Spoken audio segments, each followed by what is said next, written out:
Daily Devotion with Pastor Balla for July 8th, 2023, from Proverbs chapter 30, verse 12. There are those who are clean in their own eyes, but are not washed of their filth. There are those, how lofty are their eyes, how high their eyelids lift. So these Proverbs remind us that we shouldn't be trying to self-justify ourselves and trying to think of ourselves in terms of boasting. Instead, we should be confessing our sins. And this is why we begin the divine service, again, not with a boast, but a confession of sins. We don't come before God saying, look how good I was this last week. Instead, we come before God saying, I, a poor, miserable sinner.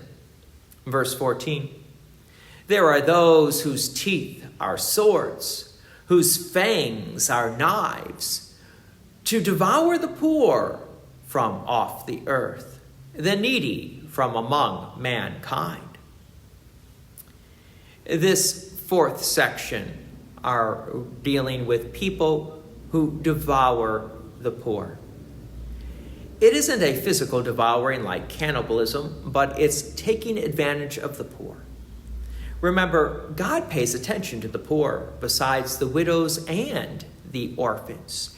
And implied in this proverb is a little bit of an indication that God can use the poor, the widows, and the orphans to remind us of what to do and to teach us more about God. Verse 15. The leech has 2 daughters. Give and give. 3 things are never satisfied. 4 never say enough. This proverb is not about children who are wanting the car keys and money to spend with their friends. But again, it is about taking advantage of other people. There's also a poetic expression being used as the leech is 1, 2 daughters, and then 3 for never satisfied, and 4 never say enough.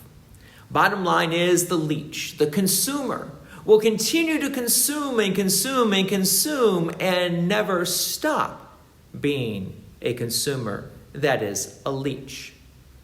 Verse 16, Sheol, the barren womb, the land never satisfied with water, and the fire that never says enough. There's a link between this proverb and the previous, as the idea of never says enough. Sheol is always open to more people. The infertile couple is always looking for a child. And the land and fire is always consuming. It is interesting that there is a focus upon infertility, as it is never satisfied, whereas the other 3 are not ascribed with living people. So God does put a special attention and says, yes, couples who are infertile are definitely hurting. And only Christ can truly satisfy that hurt.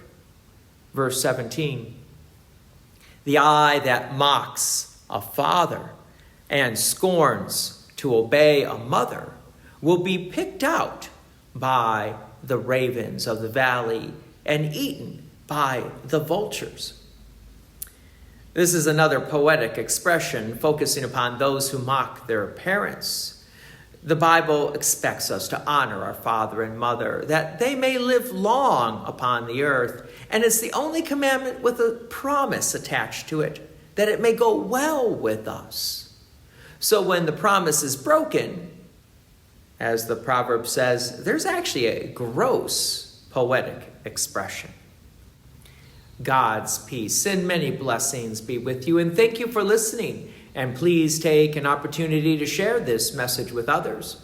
If you have enjoyed these daily devotions, please consider making a donation to Peace Lutheran Church, 24024 West Main Street, Plainfield, Illinois, 60544. Thank you again for listening.